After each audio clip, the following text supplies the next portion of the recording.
ਸਤਿ ਸ਼੍ਰੀ ਅਕਾਲ। ਤੁਸੀਂ ਵੇਖ ਰਹੇ ਹੋ ਟੀਵੀ ਪੰਜਾਬ ਤੇ ਮੈਂ ਹਾਂ ਤੁਹਾਡੇ ਨਾਲ ਇੰਦਰਪ੍ਰੀਤ ਕੌਰ ਸੰਗੇੜਾ। ਖਬਰਾਂ ਦੇ ਇਸ ਬੁਲੇਟਿਨ ਵਿੱਚ ਤੁਹਾਡਾ ਸਵਾਗਤ ਹੈ। ਸਭ ਤੋਂ ਪਹਿਲਾਂ ਨਜ਼ਰ ਮਾਰਦੇ ਹਾਂ ਹੈਡਲਾਈਨਸ ਤੇ। ਟੀਆਰ 2 ਪੀਆਰ ਦੀਆਂ ਕਿੰਨੀਆਂ ਫਾਈਲਾਂ ਆਈਆਰਸੀਸੀ ਕੋਲ ਬੈਕਲੌਗ ਬਾਰੇ ਸਾਂਝੀ ਕੀਤੀ ਜਾਣਕਾਰੀ। ਪੀਆਰ ਦੀਆਂ ਫਾਈਲਾਂ ਦੇ ਵਿੱਚ ਆਵੇਗੀ ਤੇਜ਼ੀ, ਟਾਰਗੇਟ ਦੇ ਵਿੱਚ ਹੋਇਆ ਵਾਧਾ। ਐਕਸਪ੍ਰੈਸ ਐਂਟਰੀ ਦੇ ਨਵੇਂ ਡਰਾਅ ਦਾ ਐਲਾਨ, 4000 ਤੋਂ ਵੱਧ ਨੂੰ ਮਿਲਿਆ ਪੀਆਰ ਦਾ ਮੌਕਾ। ਜਗਮੀਤ ਸਿੰਘ ਕਰਨਗੇ ਮਦਦ, ਆਪਣੀ ਆਵਾਜ਼ ਕੀਤੀ ਬੁਲੰਦ। ਟੀਆਰ 2 ਪੀਆਰ ਦੇ ਨਾਲ ਜੁੜੀਆਂ ਹੋਈਆਂ ਕਿੰਨੀਆਂ ਫਾਈਲਾਂ ਆਈਆਰਸੀਸੀ ਦੇ ਕੋਲ ਹੈ, ਇਸ ਬਾਰੇ ਇਮੀਗ੍ਰੇਸ਼ਨ ਵਿਭਾਗ ਵੱਲੋਂ ਜਾਣਕਾਰੀ ਸਾਂਝੀ ਕੀਤੀ ਗਈ। ਇੱਕ ਰਾਹਤ ਦੀ ਖਬਰ ਸਾਂਝੀ ਕਰਦਿਆਂ ਦੱਸਿਆ ਗਿਆ ਕਿ ਫਾਈਲਾਂ ਦਾ ਬੈਕਲੌਗ ਪਹਿਲਾਂ ਦੇ ਮੁਕਾਬਲੇ ਘੱਟ ਹੋਇਆ ਹੈ, ਜੋ ਕਿ ਪਹਿਲਾਂ ਕਾਫੀ ਜ਼ਿਆਦਾ ਦੱਸਿਆ ਜਾ ਰਿਹਾ ਸੀ। ਬਹੁਤ ਸਾਰੇ ਐਪਲੀਕੈਂਟਸ ਦੀਆਂ ਫਾਈਲਾਂ ਉੱਪਰ ਫੈਸਲਾ ਸੁਣਾ ਦਿੱਤਾ ਗਿਆ, ਪਰ ਕਿਹੜੀਆਂ ਫਾਈਲਾਂ ਇਸ ਸਮੇਂ ਆਈਆਰਸੀਸੀ ਕੋਲ ਕਿੰਨੀ ਗਿਣਤੀ ਦੇ ਵਿੱਚ ਪਈਆਂ ਨੇ, ਇਸ ਦੀ ਸਾਰੀ ਡਿਟੇਲ ਸਾਂਝੀ ਕੀਤੀ ਗਈ ਹੈ। ਫਾਈਲਾਂ ਦੇ ਬੈਕਲੌਗ ਦੇ ਬਾਰੇ ਇੱਕ ਰਾਹਤ ਦੀ ਖਬਰ ਸਾਹਮਣੇ ਆਈ ਹੈ। ਇਮੀਗ੍ਰੇਸ਼ਨ ਵਿਭਾਗ ਦਾ ਕਹਿਣਾ ਹੈ ਕਿ ਫਾਈਲਾਂ ਦੇ ਬੈਕਲੌਗ ਦੇ ਵਿੱਚ ਹੁਣ ਗਿਰਾਵਟ ਦਰਜ ਕੀਤੀ ਗਈ।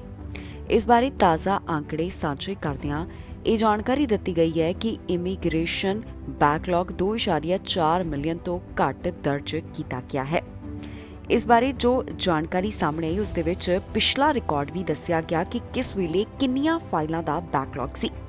3 ਨਵੰਬਰ ਸਾਲ 2022 ਦੌਰਾਨ 24,11,388, 30 ਸਤੰਬਰ 2022 ਦੌਰਾਨ 26 ਲੱਖ, 31 ਦਸੰਬਰ ਸਾਲ 2022 ਦੌਰਾਨ 25,83,000 ਤੋਂ ਵੱਧ, 15 ਜੁਲਾਈ ਸਾਲ 2022 ਦੌਰਾਨ 26 ਲੱਖ ਤੋਂ ਵੱਧ, 16 ਜੂਨ 2022 ਦੌਰਾਨ 23 ਲੱਖ ਤੋਂ ਵੱਧ, 30 ਅਪ੍ਰੈਲ ਤੋਂ 2 ਮਈ ਵਿਚਕਾਰ 21 ਲੱਖ ਤੋਂ ਵੱਧ, 11 ਅਪ੍ਰੈਲ ਦੌਰਾਨ 20 ਲੱਖ ਤੋਂ ਵੱਧ, 15 ਮਾਰਚ 2022 ਦੌਰਾਨ 18 ਲੱਖ ਤੋਂ ਵੱਧ, 1 ਫਰਵਰੀ 18 ਲੱਖ ਤੋਂ ਵੱਧ, 15 ਦਸੰਬਰ 2021 ਦੌਰਾਨ 18 ਲੱਖ ਤੋਂ ਵੱਧ, 27 ਅਕਤੂਬਰ 2021 ਦੌਰਾਨ 17 ਲੱਖ ਤੋਂ ਵੱਧ, 6 ਜੁਲਾਈ 2021 ਦੌਰਾਨ 14 ਲੱਖ ਤੋਂ ਵੱਧ ਦਾ ਬੈਕਲੌਗ ਸੀ। ਇਸ ਸਮੇਂ ਸਿਟੀਜ਼ਨਸ਼ਿਪ ਇਨਵੈਂਟਰੀ ਦੇ ਵਿੱਚ 3,31,401 ਅਰਜ਼ੀਆਂ ਪਈਆਂ ਨੇ, ਜਿਨ੍ਹਾਂ ਉੱਪਰ ਫੈਸਲਾ ਸੁਣਾਇਆ ਜਾਣਾ ਬਾਕੀ ਹੈ। ਪੀਆਰ ਦੀਆਂ ਫਾਈਲਾਂ ਦੀ ਗਿਣਤੀ 5,06,421 ਸਾਂਝੀ ਕੀਤੀ ਗਈ ਹੈ। ਟੀਆਰ ਦੀਆਂ ਅਰਜ਼ੀਆਂ 15 ਲੱਖ ਤੋਂ ਵੱਧ ਅਜੇ ਵੀ ਵਿਭਾਗ ਕੋਲ ਅਜਿਹੀਆਂ ਪਈਆਂ ਨੇ, ਜਿਨ੍ਹਾਂ ਉੱਪਰ ਫੈਸਲਾ ਸੁਣਾਉਣਾ ਬਾਕੀ ਹੈ। 3 ਨਵੰਬਰ ਤੱਕ ਸਾਂਝੇ ਕੀਤੇ ਗਏ ਅੰਕੜਿਆਂ ਮੁਤਾਬਕ 39,000 ਤੋਂ ਵੱਧ ਪੀਐਨਪੀ ਅਤੇ ਐਕਸਪ੍ਰੈਸ ਐਂਟਰੀ ਦੀਆਂ ਫਾਈਲਾਂ ਅਜੇ ਵੀ ਕਤਾਰ ਦੇ ਵਿੱਚ ਹਨ। ਸਪਾਊਸ ਅਤੇ ਪਾਰਟਨਰਸ ਪ੍ਰੋਗਰਾਮ ਦੇ ਤਹਿਤ 61,000 ਤੋਂ ਵੱਧ ਫਾਈਲਾਂ ਅਜੇ ਪਈਆਂ ਨੇ। Parents and grandparents program ਤਹਿਤ ਇਹ ਅੰਕੜਾ 55,653 ਦਾ ਦੱਸਿਆ ਗਿਆ ਹੈ। ਆਈਆਰਸੀਸੀ ਦਾ ਕਹਿਣਾ ਹੈ ਕਿ ਲਗਾਤਾਰ ਉਹਨਾਂ ਵੱਲੋਂ ਇਸ ਗੱਲ ਨੂੰ ਲੈ ਕੇ ਕੰਮ ਕੀਤਾ ਜਾ ਰਿਹਾ ਹੈ ਕਿ ਫਾਈਲਾਂ ਦਾ ਬੈਕਲੌਗ ਜਲਦ ਖਤਮ ਕੀਤਾ ਜਾ ਸਕੇ। ਇਸ ਵਾਸਤੇ ਬਜਟ ਦੇ ਵਿੱਚ ਵੀ ਵੱਡਾ ਐਲਾਨ ਕੀਤਾ ਗਿਆ ਤੇ ਨਵੇਂ ਸਟਾਫ ਦੀ ਭਰਤੀ ਵੀ ਕੀਤੀ ਗਈ ਹੈ। ਐਕਸਪ੍ਰੈਸ ਐਂਟਰੀ ਦਾ ਨਵਾਂ ਡਰਾਅ ਕੱਢਿਆ ਗਿਆ, ਜਿਸ ਵਿੱਚ 4000 ਤੋਂ ਵੱਧ ਇਨਵੀਟੇਸ਼ਨ ਜਾਰੀ ਕੀਤੇ ਗਏ। 6 ਜੁਲਾਈ ਤੋਂ ਬਾਅਦ ਇਹ 10ਵਾਂ ਡਰਾਅ ਐਲਾਨ ਕੀਤਾ ਗਿਆ ਹੈ, ਜਿਸ ਵਿੱਚ ਕਈ ਉਮੀਦਵਾਰਾਂ ਨੂੰ ਪੀਆਰ ਹਾਸਲ ਕਰਨ ਦਾ ਮੌਕਾ ਦਿੱਤਾ ਗਿਆ। ਹੁਣ ਇਸ ਦੇ ਬਾਰੇ ਕੀ ਡਿਟੇਲ ਹੈ, ਤੁਹਾਨੂੰ ਦੱਸਾਂਗੇ ਇਸ ਖਬਰ ਵਿੱਚ। ਐਕਸਪ੍ਰੈਸ ਐਂਟਰੀ ਦਾ ਨਵਾਂ ਡਰਾਅ ਨਿਕਲਿਆ, ਜਿਸ ਵਿੱਚ ਕਈ ਉਮੀਦਵਾਰਾਂ ਨੂੰ ਪੀਆਰ ਹਾਸਲ ਕਰਨ ਦਾ ਮੌਕਾ ਦਿੱਤਾ ਗਿਆ।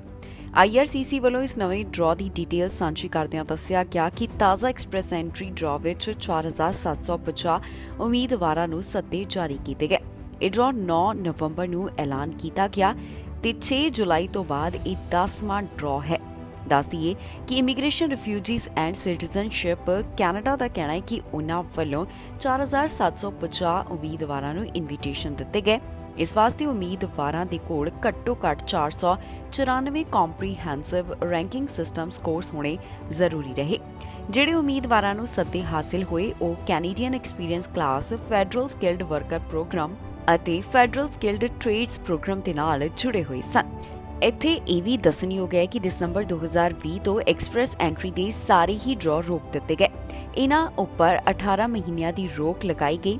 ਇਸ ਦੌਰਾਨ ਪੀਐਨਪੀ ਡਰਾਅ ਲਗਾਤਾਰ ਘਟੇ ਜਾ ਰਹੇ ਸਨ, ਪਰ ਹੁਣ 6 ਜੁਲਾਈ ਤੋਂ ਮੁੜ ਇਹਨਾਂ ਡਰਾਅ ਨੂੰ ਐਲਾਨ ਕਰਨ ਦੀ ਸ਼ੁਰੂਆਤ ਕੀਤੀ ਗਈ ਹੈ। ਲਗਾਤਾਰ ਅਜਿਹਾ ਐਕਸਪ੍ਰੈਸ ਐਂਟਰੀ ਦਾ ਇਹ ਦੂਸਰਾ ਡਰਾਅ ਹੈ, ਜਿਸ ਵਿੱਚ 4,000 ਤੋਂ ਵੱਧ ਸੱਦੇ ਜਾਰੀ ਕੀਤੇ ਗਏ। ਹੁਣ 26 ਅਕਤੂਬਰ ਦੇ ਡਰਾਅ ਦੇ ਵਿੱਚ ਵੀ 4,000 ਤੋਂ ਵੱਧ ਇਨਵੀਟੇਸ਼ਨ ਜਾਰੀ ਕੀਤੇ ਗਏ। ਹੁਣ ਤੱਕ 6 ਜੁਲਾਈ ਤੋਂ ਬਾਅਦ ਜਿੰਨੇ ਡਰਾਅ ਕੱਢੇ ਗਏ ਉਸ ਵਿੱਚ ਕੁੱਲ 26,250 ਉਮੀਦਵਾਰਾਂ ਨੂੰ ਪੀਆਰ ਹਾਸਲ ਕਰਨ ਦਾ ਮੌਕਾ ਦਿੱਤਾ ਗਿਆ ਹੈ। ਇਹਨਾਂ ਵਿੱਚ 13,774 ਕੈਨੇਡੀਅਨ ਐਕਸਪੀਰੀਅੰਸ ਕਲਾਸ ਦੇ ਨਾਲ ਜੁੜੇ ਹੋਏ ਹਨ। ਤੇ ਬਾਕੀ ਰਹਿੰਦੇ ਫੈਡਰਲ ਸਕਿਲਡ ਵਰਕਰ ਪ੍ਰੋਗਰਾਮ ਦੇ ਨਾਲ ਸੰਬੰਧਿਤ ਦੱਸੇ ਗਏ, ਜਿਨ੍ਹਾਂ ਦਾ ਅੰਕੜਾ 6154 ਦਾ ਸਾਂਝਾ ਕੀਤਾ ਗਿਆ। ਇੱਥੇ ਇਹ ਵੀ ਦੱਸ ਦਈਏ ਕਿ ਇਮੀਗ੍ਰੇਸ਼ਨ ਲੈਵਲਸ ਪਲਾਨ ਸਾਲ 2023 ਤੋਂ ਸਾਲ 2025 ਸਾਂਝਾ ਕਰ ਦਿੱਤਾ ਗਿਆ, ਜਿੱਥੇ ਦੱਸਿਆ ਗਿਆ ਹੈ ਕਿ 1 ਸਾਲ ਦੇ ਵਿੱਚ 5 ਲੱਖ ਪ੍ਰਵਾਸੀਆਂ ਨੂੰ ਕੈਨੇਡਾ ਦੇ ਵਿੱਚ ਪੱਕਾ ਕੀਤਾ ਜਾਵੇਗਾ। ਇਸ ਤੋਂ ਇਲਾਵਾ ਇਮੀਗ੍ਰੇਸ਼ਨ ਵਿਭਾਗ ਵੱਲੋਂ ਲਗਾਤਾਰ ਜੋ ਕਾਮਿਆਂ ਦੀ ਘਾਟ ਹੈ ਉਸ ਦਾ ਵੀ ਜ਼ਿਕਰ ਕੀਤਾ ਜਾ ਰਿਹਾ ਹੈ ਤੇ ਨਾਲ ਹੀ ਬੈਕਲੌਗ ਦੀ ਗੱਲ ਵੀ ਉਹਨਾਂ ਵੱਲੋਂ ਕੀਤੀ ਜਾ ਰਹੀ ਹੈ। ਫਾਈਲਾਂ ਦਾ ਬੈਕਲੌਗ ਪਹਿਲਾਂ ਦੇ ਮੁਕਾਬਲੇ ਹੁਣ ਕਿਸ ਪੱਧਰ ਦੇ ਉੱਪਰ ਪਹੁੰਚ ਗਿਆ ਹੈ, ਇਸ ਦੇ ਵੀ ਤਾਜ਼ਾ ਅੰਕੜੇ ਇਮੀਗ੍ਰੇਸ਼ਨ ਵਿਭਾਗ ਵੱਲੋਂ ਸਾਂਝੇ ਕੀਤੇ ਗਏ ਨੇ। ਪੀਆਰ ਦੀਆਂ ਫਾਈਲਾਂ ਦੇ ਵਿੱਚ ਤੇਜ਼ੀ ਲਿਆਂਦੀ ਜਾਵੇਗੀ। ਪੀਆਰ ਦੀਆਂ ਫਾਈਲਾਂ ਦੀ ਪ੍ਰੋਸੈਸਿੰਗ ਵਿੱਚ ਤੇਜ਼ੀ ਲਿਆਉਣ ਦੀ ਹੁਣ ਯੋਜਨਾ ਬਣਾਈ ਜਾ ਰਹੀ ਹੈ। ਇਹ ਖਬਰ ਕਿਊਬਿਕ ਸੂਬੇ ਤੋਂ ਸਾਹਮਣੇ ਆਈ, ਜਿੱਥੇ ਕਿਊਬਿਕ ਦੇ ਪ੍ਰੀਮੀਅਰ ਵੱਲੋਂ ਦੱਸਿਆ ਗਿਆ ਹੈ ਕਿ ਕਿਵੇਂ ਉਹਨਾਂ ਵੱਲੋਂ ਫਾਈਲਾਂ ਦੀ ਪ੍ਰੋਸੈਸਿੰਗ ਦੇ ਵਿੱਚ ਤੇਜ਼ੀ ਲਿਆਂਦੀ ਜਾਵੇਗੀ ਤੇ ਕਿਹਨਾਂ ਨੂੰ ਰਾਹਤ ਦਿੱਤੀ ਜਾਣੀ ਹੈ। ਪੀਆਰ ਦੀਆਂ ਅਰਜ਼ੀਆਂ ਉੱਪਰ ਜਲਦ ਫੈਸਲਾ ਸੁਣਾਇਆ ਜਾਵੇਗਾ।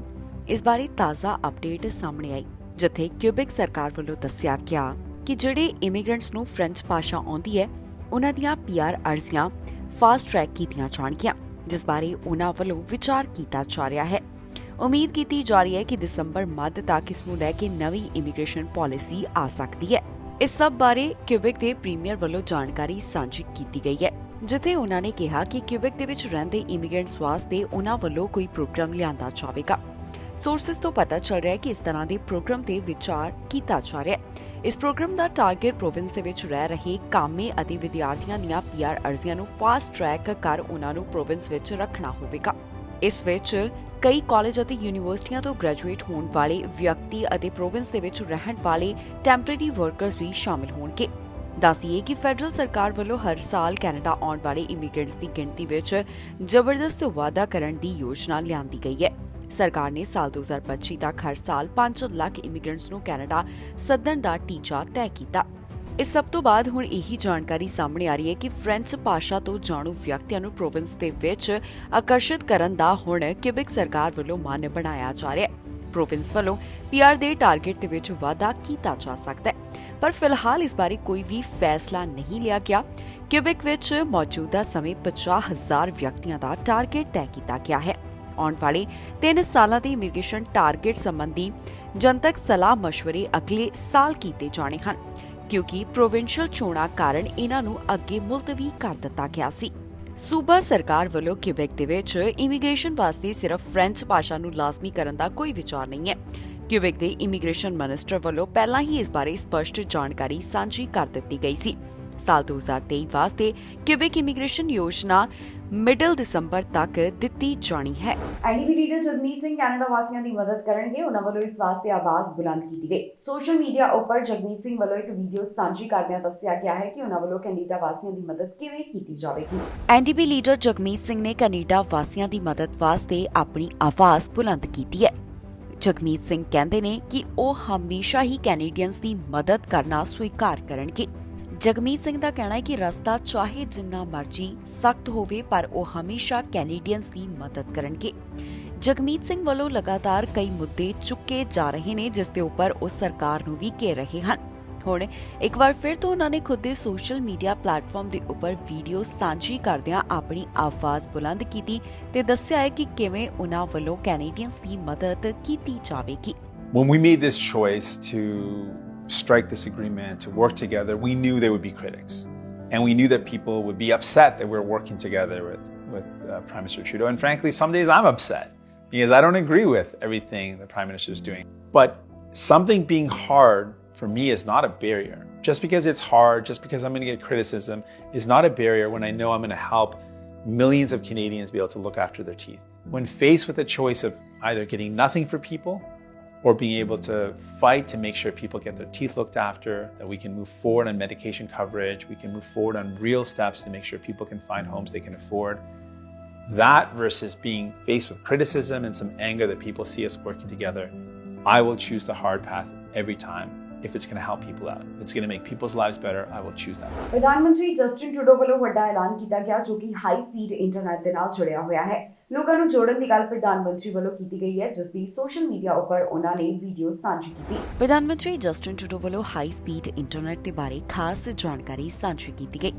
ਹਾਈ ਸਪੀਡ ਇੰਟਰਨੈਟ ਅਤੇ ਘਰਾਂ ਦੇ ਬਾਰੇ ਉਹਨਾਂ ਵੱਲੋਂ ਇੱਕ ਵੱਡਾ ਐਲਾਨ ਕੀਤਾ ਗਿਆ, ਜਿੱਥੇ ਪ੍ਰਧਾਨ ਮੰਤਰੀ ਨੇ ਘਰਾਂ ਨੂੰ ਜੋੜਨ ਦੀ ਗੱਲ ਕੀਤੀ ਹੈ। ਹੁਣ ਇਸ ਸਭ ਦੇ ਬਾਰੇ ਕੀ ਕਹਿਣਾ ਹੈ ਪ੍ਰਧਾਨ ਮੰਤਰੀ ਜਸਟਿਨ ਟਰੂਡੋ ਦਾ, ਆਓ ਤੁਹਾਨੂੰ ਸੁਣਾਉਂਦੇ ਹਾਂ। Our government is focused on building an economy that works for all Canadians.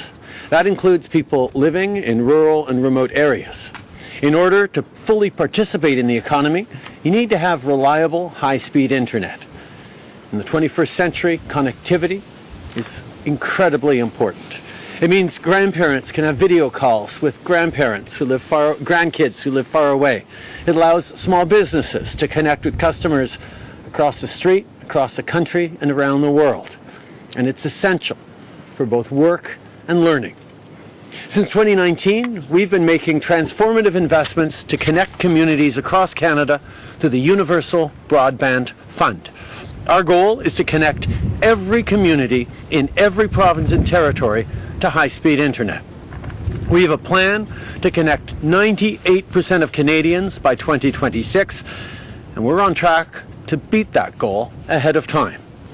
To make sure we keep up momentum, today we're announcing a major investment of almost $500 million, which will connect an additional 60,000 rural homes across Canada.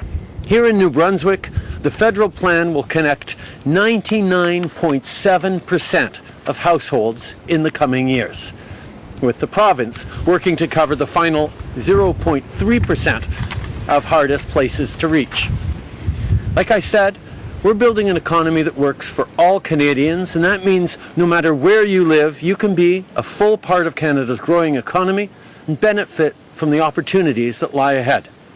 On internet, we're ensuring that the most vulnerable families and seniors have access to affordable, low-cost internet at $10 to $20. We doubled the GST credit for 6 months, which means hundreds of dollars of support for 11 million households. So if you just saw a few $100s appear in your bank account over the weekend, it's because we delivered on that GST credit with help to pay your groceries, to pay your rent, to pay various things as the costs go up. ਪ੍ਰਧਾਨ ਮੰਤਰੀ ਵੱਲੋਂ ਕੋਵਿਡ-19 vaccine ਦਾ ਨਵਾਂ booster dose ਲਗਵਾਇਆ ਗਿਆ। ਇਸ ਮੌਕੇ ਉਹਨਾਂ ਨੇ ਵੀਡੀਓ ਸੋਸ਼ਲ ਮੀਡੀਆ ਪਲੇਟਫਾਰਮ ਦੇ ਉੱਪਰ ਸਾਂਝੀ ਕੀਤੀ ਤੇ ਨਾਲ ਹੀ ਕੈਨੇਡੀਅਨਸ ਨੂੰ ਸਲਾਹ ਦਿੱਤੀ ਕਿ ਇਹ ਟੀਕਾ ਪੂਰੀ ਤਰ੍ਹਾਂ ਸੁਰੱਖਿਅਤ ਹੈ ਤੇ ਤੁਸੀਂ ਵੀ ਜ਼ਰੂਰ ਲਗਵਾਓ। ਪ੍ਰਧਾਨ ਮੰਤਰੀ ਜਸਟਿਨ ਟਰੂਡੋ ਵੱਲੋਂ ਕੋਰੋਨਾ ਦੇ ਬੂਸਟਰ ਟੀਕੇ ਅਤੇ ਫਲੂ ਸ਼ਾਟ ਦੇ ਬਾਰੇ ਖਾਸ ਜਾਣਕਾਰੀ ਸਾਂਝੀ ਕੀਤੀ ਗਈ। ਉਹਨਾਂ ਨੇ ਖੁਦ ਦੇ ਸੋਸ਼ਲ ਮੀਡੀਆ ਪਲੇਟਫਾਰਮ ਦੇ ਉੱਪਰ ਇੱਕ ਵੀਡੀਓ ਸਾਂਝੀ ਕੀਤੀ, ਜਿੱਥੇ ਪ੍ਰਧਾਨ ਮੰਤਰੀ ਕੋਰੋਨਾ ਦਾ ਟੀਕਾ ਲਗਾਉਂਦੇ ਹੋਏ ਦਿਖਾਈ ਦੇ ਰਹੇ ਨੇ। ਪ੍ਰਧਾਨ ਮੰਤਰੀ ਨੇ ਕਿਹਾ ਕਿ ਮੈਂ ਅੱਜ ਫਾਰਮੇਸੀ ਵਿੱਚ ਗਿਆ ਤੇ ਮੈਂ ਕੋਵਿਡ-19 ਦਾ ਬੂਸਟਰ ਟੀਕਾ ਹਾਸਲ ਕੀਤਾ। ਇਸ ਨੂੰ ਪੂਰੀ ਤਰ੍ਹਾਂ ਸੁਰੱਖਿਅਤ ਉਹਨਾਂ ਵੱਲੋਂ ਦੱਸਿਆ ਗਿਆ। ਪ੍ਰਧਾਨ ਮੰਤਰੀ ਕਹਿੰਦੇ ਨੇ ਕਿ ਇਹ ਸੁਰੱਖਿਅਤ ਹੈ, ਇਹ ਆਸਾਨ ਹੈ ਤੇ ਇਹ ਮੁਫਤ ਹੈ ਤੇ ਉਹਨਾਂ ਵੱਲੋਂ तमाम ਕੈਨੇਡੀਅਨਸ ਨੂੰ ਅਪੀਲ ਕੀਤੀ ਗਈ ਹੈ ਕਿ ਉਹ ਵੀ ਵਕਤ ਮਿਲਣ ਦੇ ਉੱਪਰ ਕੋਵਿਡ-19 ਵੈਕਸੀਨ ਬੂਸਟਰ ਡੋਜ਼ ਜ਼ਰੂਰ ਹਾਸਲ ਕਰਨ। ਇਸ ਮੌਕੇ ਉਹਨਾਂ ਵੱਲੋਂ ਹੋਰ ਕੀ ਕੁਝ ਕਿਹਾ ਗਿਆ, ਆਓ ਤੁਹਾਨੂੰ ਸੁਣਾਉਂਦੇ ਹਾਂ ਉਹਨਾਂ ਦੀ ਹੀ ਜ਼ੁਬਾਨੀ। I'm at the pharmacy today and I just got my COVID-19 booster. It's really important to stay up to date in your vaccinations because that's how we're going to make it through this winter with the minimal amount of disruption, and you'll make it through the healthiest. Good to make sure your kids are getting their boosters too, make sure they're up to date, and at the same time, get your flu shot as well. We know there are concrete things we can do to keep each other safe and make sure we have the best winter possible. That's what we're going to do. ਬੰਦੂਕ ਦੀ ਨੋਕ ਤੇ ਗੱਡੀ ਲੁੱਟਣ ਦਾ ਮਾਮਲਾ ਸਾਹਮਣੇ ਹੈ, ਜਿਸ ਸੰਬੰਧੀ ਪੁਲਿਸ ਵੱਲੋਂ 2 ਜਾਣਿਆਂ ਦੀ ਭਾਲ ਕੀਤੀ ਜਾ ਰਹੀ ਹੈ। ਪੁਲਿਸ ਵੱਲੋਂ ਦੱਸਿਆ ਗਿਆ ਕਿ ਕਿਵੇਂ ਇਸ ਵਾਰਦਾਤ ਨੂੰ ਅੰਜਾਮ ਦਿੱਤਾ ਗਿਆ ਤੇ ਪੀੜਤ ਦੀ ਪਹਿਚਾਣ ਅਜੇ ਤੱਕ ਨਹੀਂ ਕੀਤੀ ਗਈ। ਨਾਰਥ ਯਾਰਕ ਤੋਂ ਕਾਰਜੈਕਿੰਗ ਦੇ ਮਾਮਲੇ ਸਾਹਮਣੇ ਆਏ ਨੇ, ਜਿੱਥੇ ਬੰਦੂਕ ਦੀ ਨੋਕ ਦੇ ਉੱਪਰ ਕਾਰਜੈਕਿੰਗ ਦੀ ਵਾਰਦਾਤ ਨੂੰ ਅੰਜਾਮ ਦਿੱਤਾ ਗਿਆ। ਪੁਲਿਸ ਵੱਲੋਂ ਕਾਰਵਾਈ ਕਰਦਿਆਂ ਇਸ ਨਾਲ ਜੁੜੇ ਹੋਏ 2 ਵਿਅਕਤੀਆਂ ਨੂੰ ਹਿਰਾਸਤ ਦੇ ਵਿੱਚ ਲਿਆ ਹੈ। ਇਸ ਦੇ ਬਾਰੇ ਡਿਟੇਲ ਸਾਂਝੀ ਕਰਦਿਆਂ ਦੱਸਿਆ ਗਿਆ ਕਿ ਪੁਲਿਸ ਅਧਿਕਾਰੀਆਂ ਨੂੰ 8 ਵਜੇ ਦੇ ਕਰੀਬ ਹੈਰਿਸਨ ਗਾਰਡਨ ਬੋਲਵਰਡ ਦੇ ਨੇੜੇ ਕਾਰਜੈਕਿੰਗ ਦੇ ਬਾਰੇ ਪਤਾ ਚੱਲਿਆ। ਦੱਸਿਆ ਜਾ ਰਿਹਾ ਹੈ ਕਿ ਇੱਕ ਵਿਅਕਤੀ ਆਪਣੇ ਪਾਰਕ ਕੀਤੇ ਵਾਹਨ 'ਚੋਂ ਬਾਹਰ ਆਉਣ ਦੀ ਕੋਸ਼ਿਸ਼ ਕਰ ਰਿਹਾ ਸੀ। ਇਸੇ ਦੌਰਾਨ 2 ਵਿਅਕਤੀ ਉਸ ਤੱਕ ਪਹੁੰਚ ਬਣਾਉਂਦੇ ਨੇ ਤੇ ਉਹਨਾਂ ਵੱਲੋਂ ਚਾਬੀਆਂ ਦੀ ਮੰਗ ਕੀਤੀ ਗਈ। ਇਸ ਤੋਂ ਇਲਾਵਾ ਵਿਅਕਤੀ ਕੋਲੋਂ ਉਸ ਦਾ ਵਾਲਟ, ਫੋਨ ਅਤੇ ਗਹਿਣੇ ਵੀ ਮੰਗੇ ਗਏ। ਜਿਹੜੇ ਸਸਪੈਕਟ ਉਸ ਤੱਕ ਪਹੁੰਚੇ ਸਨ, ਉਹਨਾਂ ਵਿੱਚੋਂ ਇੱਕ ਨੇ ਹਥਿਆਰ ਕੱਢ ਲਿਆ ਅਤੇ ਬੰਦੂਕ ਦੀ ਨੋਕ ਦੇ ਉੱਪਰ ਉਸ ਵੱਲੋਂ ਇਸ ਵਾਰਦਾਤ ਨੂੰ ਅੰਜਾਮ ਦਿੱਤਾ ਗਿਆ। ਫਿਰ ਪੀੜਤ ਵੱਲੋਂ ਸਾਰੀਆਂ ਚੀਜ਼ਾਂ ਉਹਨਾਂ ਦੇ ਹਵਾਲੇ ਕਰ ਦਿੱਤੀਆਂ ਗਈਆਂ ਤੇ ਮੌਕੇ ਵਾਲੀ ਥਾਂ ਤੋਂ ਫਰਾਰ ਹੋ ਗਿਆ। ਇਨਵੈਸਟੀਗੇਟਰਸ ਦਾ ਕਹਿਣਾ ਹੈ ਕਿ ਜਿਹੜੇ ਸਸਪੈਕਟ ਸਨ ਉਹ ਪੀੜਤ ਦੀ ਕਾਰ ਲੈ ਕੇ ਇਸ ਖੇਤਰ ਤੋਂ ਫਰਾਰ ਹੋ ਗਏ, ਜਿਨ੍ਹਾਂ ਦੀ ਡਿਸਕ੍ਰਿਪਸ਼ਨ ਵੀ ਸਾਂਝੀ ਕੀਤੀ ਗਈ ਤੇ ਇਹਨਾਂ ਦੀਆਂ ਤਸਵੀਰਾਂ ਵੀ ਜਾਰੀ ਕੀਤੀਆਂ ਗਈਆਂ। ਇਸ ਤੋਂ ਇਲਾਵਾ ਜਿਹੜਾ ਵਾਹਨ ਚੋਰੀ ਹੋਇਆ ਉਸ ਦੇ ਬਾਰੇ ਵੀ ਦੱਸਿਆ ਗਿਆ। ਪੁਲਿਸ ਅਧਿਕਾਰੀਆਂ ਦਾ ਕਹਿਣਾ ਹੈ ਕਿ ਹੁਣ ਉਹ ਇਸ ਮਾਮਲੇ ਸੰਬੰਧੀ ਵਧੇਰੇ ਜਾਂਚ ਪੜਤਾਲ ਕਰ ਰਹੇ ਨੇ ਤੇ ਜੇਕਰ ਇਸ ਬਾਰੇ ਕਿਸੇ ਨੂੰ ਕੋਈ ਜਾਣਕਾਰੀ ਹੋਵੇ ਤਾਂ ਪੁਲਿਸ ਨਾਲ 4168087350 ਜਾਂ ਫਿਰ ਕ੍ਰਾਈਮ ਸਟਾਪਰਸ ਨਾਲ 4162228477 ਦੇ ਉੱਪਰ ਕਾਲ ਕਰਕੇ ਜਾਣਕਾਰੀ ਸਾਂਝੀ ਕੀਤੀ ਜਾ ਸਕਦੀ ਹੈ। ਫਿਲਹਾਲ ਮਾਮਲੇ ਦੀ ਜਾਂਚ ਪੜਤਾਲ ਜਾਰੀ ਹੈ, ਜਿਸ ਤੋਂ ਬਾਅਦ ਅਗਲੀ ਅਪਡੇਟ ਜਾਰੀ ਕੀਤੀ ਜਾਵੇਗੀ। ਇੱਕ ਵਿਅਕਤੀ ਦੇ ਉੱਪਰ ਹਥੌੜੇ ਨਾਲ ਹਮਲਾ ਕੀਤਾ ਗਿਆ, ਜਿਸ ਦੀ ਪੁਲਿਸ ਜਾਂਚ ਕਰ ਰਹੀ ਹੈ। ਜਿਸ ਵੱਲੋਂ ਹਮਲਾ ਕੀਤਾ ਗਿਆ ਤੇ ਜੋ ਪੀੜਤ ਹੈ ਉਹਨਾਂ ਦੀ ਪਹਿਚਾਣ ਅਜੇ ਨਹੀਂ ਦੱਸੀ ਗਈ। ਮਾਮਲੇ ਦੀ ਜਾਂਚ ਜਾਰੀ ਹੈ। ਐਪਸਫੋਰਡ ਤੋਂ ਇੱਕ ਅਜਿਹਾ ਮਾਮਲਾ ਸਾਹਮਣੇ ਆਇਆ ਜਿੱਥੇ ਇੱਕ ਵਿਅਕਤੀ ਦੇ ਉੱਪਰ ਹਥੌੜੇ ਨਾਲ ਹਮਲਾ ਕੀਤਾ ਗਿਆ। ਪੁਲਿਸ ਅਧਿਕਾਰੀ ਇਸ ਮਾਮਲੇ ਦੀ ਜਾਂਚ ਕਰ ਰਹੇ ਨੇ ਤੇ ਉਹਨਾਂ ਵੱਲੋਂ ਇਸ ਬਾਰੇ ਡਿਟੇਲ ਵੀ ਸਾਂਝੀ ਕੀਤੀ ਗਈ ਹੈ। ਪੁਲਿਸ ਅਧਿਕਾਰੀਆਂ ਵੱਲੋਂ ਇਸ ਨੂੰ ਟਾਰਗੇਟਡ ਹਮਲਾ ਦੱਸਿਆ ਗਿਆ, ਜਿੱਥੇ ਇੱਕ ਵਿਅਕਤੀ ਦੇ ਉੱਪਰ ਥੋੜੇ ਨਾਲ ਵਾਰ ਕੀਤਾ ਗਿਆ ਹੈ। ਆਫੀਸਰਸ ਵੱਲੋਂ ਦੱਸਿਆ ਗਿਆ ਕਿ ਇਹ ਘਟਨਾ 4 ਨਵੰਬਰ 3 ਵਜੇ ਦੇ ਕਰੀਬ ਸਾਹਮਣੇ ਆਈ ਹੈ, ਜਿੱਥੇ ਇੱਕ ਵਿਅਕਤੀ ਦੇ ਵੱਲ ਸਿਲਵਰ ਜਾਂ ਫਿਰ ਗਹਿਰੇ ਰੰਗ ਦੀ ਗੱਡੀ ਆਉਂਦੀ ਹੈ, ਜਿਸ ਦੇ ਵਿੱਚ ਇੱਕ ਔਰਤ ਬੈਠੀ ਹੋਈ ਸੀ। ਇਸ ਤੋਂ ਇਲਾਵਾ ਕਾਰ ਦੇ ਵਿੱਚੋਂ ਇੱਕ ਵਿਅਕਤੀ ਵੀ ਨਿਕਲਿਆ ਹੈ, ਜਿਸ ਵੱਲੋਂ ਪੀੜਤ ਤੱਕ ਪਹੁੰਚ ਬਣਾਈ ਗਈ ਤੇ ਉਸ ਕੋਲੋਂ ਕੁਝ ਚੀਜ਼ਾਂ ਦੀ ਮੰਗ ਕੀਤੀ ਗਈ ਹੈ। ਪੀੜਤ ਦੇ ਉੱਪਰ ਬਾਅਦ ਦੇ ਵਿੱਚ ਹਥੌੜੀ ਨਾਲ ਹਮਲਾ ਕਰ ਦਿੱਤਾ ਗਿਆ, ਜਿਸ ਬਾਰੇ ਐਪਸਫੋਰਡ ਪੁਲਿਸ ਵੱਲੋਂ ਦੱਸਿਆ। ਪੁਲਿਸ ਅਧਿਕਾਰੀਆਂ ਦਾ ਕਹਿਣਾ ਹੈ ਕਿ ਪੀੜਤ ਨੂੰ ਹਲਕੀਆਂ ਸੱਟਾਂ ਆਈਆਂ, ਜਿਸ ਤੋਂ ਬਾਅਦ ਉਸ ਦਾ ਇਲਾਜ ਚੱਲ ਰਿਹਾ ਹੈ। ਫਿਲਹਾਲ ਇਸ ਦੀ ਪਹਿਚਾਣ ਅਜੇ ਜਨਤਕ ਨਹੀਂ ਕੀਤੀ ਗਈ। ਇਨਵੈਸਟੀਗੇਟਰਸ ਵੱਲੋਂ ਇਸ ਮਾਮਲੇ ਨੂੰ ਟਾਰਗੇਟਡ ਦੱਸਿਆ ਜਾ ਰਿਹਾ ਹੈ ਤੇ ਉਹਨਾਂ ਵੱਲੋਂ ਇਸ ਸੰਬੰਧੀ ਜਾਂਚ ਪੜਤਾਲ ਕੀਤੀ ਜਾ ਰਹੀ ਹੈ। ਆਫੀਸਰਸ ਦਾ ਕਹਿਣਾ ਹੈ ਕਿ ਜੇਕਰ ਕਿਸੇ ਨੂੰ ਵੀ ਇਸ ਘਟਨਾ ਦੇ ਬਾਰੇ ਕੋਈ ਜਾਣਕਾਰੀ ਹੋਵੇ ਤਾਂ 6048595225 ਉੱਪਰ ਕਾਲ ਕਰਕੇ ਪੁਲਿਸ ਦੇ ਨਾਲ ਇਸ ਬਾਰੇ ਜਾਣਕਾਰੀ ਸਾਂਝੀ ਕੀਤੀ ਜਾ ਸਕਦੀ ਹੈ। ਫਿਲਹਾਲ ਅਜੇ ਤੱਕ ਮਾਮਲੇ ਨਾਲ ਜੁੜੇ ਹੋਏ ਸਸਪੈਕਟ ਨੂੰ ਹਿਰਾਸਤ ਦੇ ਵਿੱਚ ਨਹੀਂ ਲਿਆ ਗਿਆ ਤੇ ਉਸ ਦੀ ਭਾਲ ਜਾਰੀ ਹੈ। ਟੋਰਾਂਟੋ ਦੇ ਮੇਅਰ ਵੱਲੋਂ ਇੱਕ ਨਵਾਂ ਐਲਾਨ ਕੀਤਾ ਗਿਆ, ਜਿੱਥੇ ਉਹਨਾਂ ਨੇ ਫੰਡਿੰਗ ਦਾ ਜ਼ਿਕਰ ਕੀਤਾ ਤੇ ਨਾਲ ਹੀ ਦੱਸਿਆ ਹੈ ਕਿ ਇਸ ਫੰਡਿੰਗ ਦੇ ਨਾਲ ਕਿਹਨਾਂ ਨੂੰ ਰਾਹਤ ਮਿਲੇਗੀ, ਕਿਹਨਾਂ ਨੂੰ ਫਾਇਦਾ ਹੋਵੇਗਾ। ਟੋਰਾਂਟੋ ਦੇ ਮੇਅਰ ਵੱਲੋਂ ਫੰਡਿੰਗ ਦੇ ਬਾਰੇ ਜਾਣਕਾਰੀ ਸਾਂਝੀ ਕੀਤੀ ਗਈ, ਜਿਸ ਦੇ ਨਾਲ ਮਦਦ ਮਿਲੇਗੀ। ਇਸ ਦੇ ਨਾਲ ਸਰਵਿਸ ਕੱਟਸ ਅਤੇ ਲੇਆਫ ਦੇ ਵਿੱਚ ਮਦਦ ਕੀਤੀ ਜਾਵੇਗੀ, ਜਿਸ ਬਾਰੇ ਟੋਰਾਂਟੋ ਦੇ ਮੇਅਰ ਵੱਲੋਂ ਡਿਟੇਲ ਸਾਂਝੀ ਕੀਤੀ ਗਈ ਹੈ। ਉਹਨਾਂ ਵੱਲੋਂ ਇਸ ਬਾਰੇ ਹੋਰ ਕਿਹੜੀ ਡਿਟੇਲ ਦਿੱਤੀ ਗਈ ਹੈ, ਆਓ ਤੁਹਾਨੂੰ ਸੁਣਾਉਂਦੇ ਹਾਂ ਉਹਨਾਂ ਦੀ ਹੀ ਜ਼ੁਬਾਨੀ। Well, I think when it's been the federal program that's being announced, I mean, we're not announcing new supports for these programs. We have put forward a budgetary request for the provincial government to continue to provide supports for the units new and forthcoming under the Rapid Housing Program, but this is actually strictly a federal announcement of the capital funds, if I can put it that way, to finance future projects like this. And so they are very much a partner in the enterprise, but their support comes later when these units are built. Today, the minister is choosing to announce in Toronto a national program that is designed to provide the capital, if I can call it that, to acquire the land or acquire the modular housing units. And the province, at such time as we come to officially open this, for example, in a few weeks, they will be here. And they're very much a partner in this. And it's just that today is all about the new tranche of capital coming from the Government of Canada to cities across Canada, not just Toronto. They aren't, though, a partner in the one in Willowdale that they've held up. What's the latest on that? What efforts are you making to get that one done? Well, I'm talking to the new member of City Council. I've had, I guess, 2 or 3 meetings with her, and it's come up in each of those meetings. And we're moving forward as a city to build that development at 175 Cummer, and it's a project very similar to this. We're moving forward. Unfortunately, what we weren't able to do is move forward with a ministerial zoning order to accelerate that project being put into place. But we're moving forward with it. Again, I've attended and stood tall and proud at community meetings where there have been concerns expressed, and I think at the end of the day, when that building is built on Cummer, there are going to be residents living there, and the local residents will embrace them, will support them. We'll be proud that they are neighbours of these people who were helping to get back on their feet with the dignity of a new home and supports in their new home. And all I can say is that that's what I'm determined to do. And that's not in a way that in any way is confrontational with the local residents. It's just a determination that I have as mayor that that building will be built because we carefully chose a location. We listened carefully to what the local residents had to say. We made modifications to the building according to what they said. And we had the support of the other 2 governments. And again, if it's built, I'm confident that the provincial government will provide the supports, notwithstanding that one of their members has had some concern about it. Allen Musk ਵੱਲੋਂ ਨਵਾਂ ਧਮਾਕਾ ਕੀਤਾ ਗਿਆ। Allen Musk ਕਹਿੰਦੇ ਨੇ ਕਿ ਹੁਣ ਘਰ ਤੋਂ ਕੰਮ ਨਹੀਂ ਕੀਤਾ ਜਾ ਸਕੇਗਾ। ਟਵਿੱਟਰ ਦੇ ਕਰਮਚਾਰੀਆਂ ਦੇ ਉੱਪਰ ਸਖਤੀ ਦਿਖਾਉਂਦੇ ਹੋਏ ਐਲਨ ਮਸਕ ਦਿਖਾਈ ਦਿੱਤੇ, ਜਿੱਥੇ ਉਹਨਾਂ ਵੱਲੋਂ ਇਹ ਗੱਲ ਸਪਸ਼ਟ ਕਰ ਦਿੱਤੀ ਗਈ ਹੈ ਕਿ ਹੁਣ ਵਰਕ ਫਰੋਮ ਹੋਮ ਨੂੰ ਖਤਮ ਕੀਤਾ ਜਾ ਰਿਹਾ ਹੈ। ਟਵਿੱਟਰ ਦੇ ਨਵੇਂ ਮਾਲਕ ਐਲਨ ਮਸਕ ਨੇ ਇੱਕ ਹੋਰ ਵੱਡਾ ਐਲਾਨ ਕਰ ਦਿੱਤਾ ਹੈ। ਉਹ ਕਹਿੰਦੇ ਨੇ ਕਿ ਜਿਹੜੇ ਕਰਮਚਾਰੀ ਹਨ ਉਹ ਹੁਣ ਘਰ ਤੋਂ ਕੰਮ ਨਹੀਂ ਕਰ ਸਕਣਗੇ।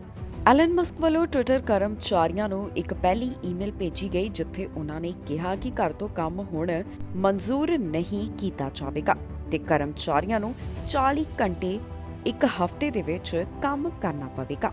ਦੱਸ ਦਈਏ ਕਿ ਵਿਸ਼ਵ ਦੇ ਸਭ ਤੋਂ ਅਮੀਰ ਵਿਅਕਤੀ ਐਲਨ ਮਸਕ ਵੱਲੋਂ $44 ਬਿਲੀਅਨ ਦੇ ਵਿੱਚ ਟਵਿੱਟਰ ਨੂੰ ਖਰੀਦਿਆ ਗਿਆ। ਆਉਂਦਿਆਂ ਹੀ ਉਹਨਾਂ ਵੱਲੋਂ ਕਈ ਵੱਡੇ ਧਮਾਕੇ ਕੀਤੇ ਗਏ, ਅਹੁਦਿਆਂ ਦੇ ਵਿੱਚ ਵੀ ਬਦਲਾਵ ਕੀਤਾ ਗਿਆ ਤੇ ਉਹਨਾਂ ਨੇ ਕਰਮਚਾਰੀਆਂ ਦੀ ਛਾਂਟੀ ਦੇ ਬਾਰੇ ਵੀ ਦੱਸਿਆ। ਇਹ ਹੁਣ ਜੋ ਐਲਾਨ ਸਾਹਮਣੇ ਆਇਆ, ਇਸ ਬਾਰੇ ਕੰਪਨੀ ਵੱਲੋਂ ਤਾਂ ਕੋਈ ਟਿੱਪਣੀ ਨਹੀਂ ਕੀਤੀ ਗਈ, ਪਰ ਲਗਾਤਾਰ ਇਸ ਗੱਲ ਨੂੰ ਲੈ ਕੇ ਚਰਚਾ ਹੋ ਰਹੀ ਹੈ ਜੋ ਐਲਨ ਮਸਕ ਨੇ ਆਪਣੇ ਕਰਮਚਾਰੀਆਂ ਨੂੰ ਈਮੇਲ ਭੇਜੀ ਹੈ। ਇੱਥੇ ਵੀ ਦੱਸਣਯੋਗ ਹੈ ਕਿ ਇੱਕ ਤਸਵੀਰ ਵੀ ਸੋਸ਼ਲ ਮੀਡੀਆ ਉੱਪਰ ਕਾਫੀ ਵਾਇਰਲ ਹੋਈ ਸੀ, ਜਿੱਥੇ ਕਰਮਚਾਰੀ ਦਫ਼ਤਰ ਦੇ ਵਿੱਚ ਹੀ ਸੁੱਤਾ ਦਿਖਾਈ ਦਿੱਤਾ। ਇੰਟਰਨੈਟ ਦੇ ਉੱਪਰ ਕਈ ਲੋਕ ਇਸ ਬਾਰੇ ਆਪਣੇ ਵਿਚਾਰ ਸਾਂਝੇ ਕਰਨ ਲੱਗੇ। ਕਈਆਂ ਵੱਲੋਂ ਤਾਂ ਇਸ ਨੂੰ ਐਲਨ ਮਸਕ ਦੇ ਖੌਫ ਦਾ ਵੀ ਨਾਮ ਦੇ ਦਿੱਤਾ ਗਿਆ ਸੀ। ਮੌਂਕੀਪੌਕਸ ਵਾਇਰਸ ਦੀ ਕੀ ਸਥਿਤੀ ਬਣੀ ਹੋਈ ਹੈ, ਇਸ ਬਾਰੇ ਤਾਜ਼ਾ ਅੰਕੜੇ ਸਾਹਮਣੇ ਆਏ, ਜਿੱਥੇ ਦੱਸਿਆ ਗਿਆ ਕਿ ਕਿਹੜੇ ਸੂਬੇ ਤੋਂ ਕਿੰਨੇ ਮਾਮਲੇ ਸਾਹਮਣੇ ਆ ਚੁੱਕੇ ਨੇ। ਇਸ ਬਾਰੇ ਕੀ ਹੈ ਰਿਪੋਰਟ, ਤੁਹਾਨੂੰ ਦੱਸਾਂਗੇ ਇਸ ਖਬਰ ਵਿੱਚ। ਅਮਰੀਕਾ ਵਿੱਚ ਇਸ ਸਮੇਂ ਮੌਂਕੀਪੌਕਸ ਵਾਇਰਸ ਦੀ ਕੀ ਸਥਿਤੀ ਬਣੀ ਹੋਈ ਹੈ, ਇਸ ਬਾਰੇ ਤਾਜ਼ਾ ਜਾਣਕਾਰੀ ਸਾਹਮਣੇ ਆਈ। ਪਹਿਲਾਂ ਦੇ ਮੁਕਾਬਲੇ ਮੌਂਕੀਪੌਕਸ ਵਾਇਰਸ ਦੇ ਮਾਮਲੇ ਕਾਫੀ ਹੱਦ ਤੱਕ ਘੱਟ ਦਰਜ ਕੀਤੇ ਜਾ ਰਹੇ ਨੇ। ਹੁਣ ਵੱਖ-ਵੱਖ ਸਟੇਟਸ ਬਾਰੇ ਅਪਡੇਟ ਜਾਰੀ ਕਰਦਿਆਂ ਦੱਸਿਆ ਗਿਆ ਕਿ ਹੁਣ ਤੱਕ ਕਿੰਨੇ ਇਹਨਾਂ ਸੂਬਿਆਂ ਵਿੱਚ ਕੁੱਲ ਮੌਂਕੀਪੌਕਸ ਦੇ ਮਾਮਲੇ ਸਾਹਮਣੇ ਆ ਚੁੱਕੇ ਨੇ।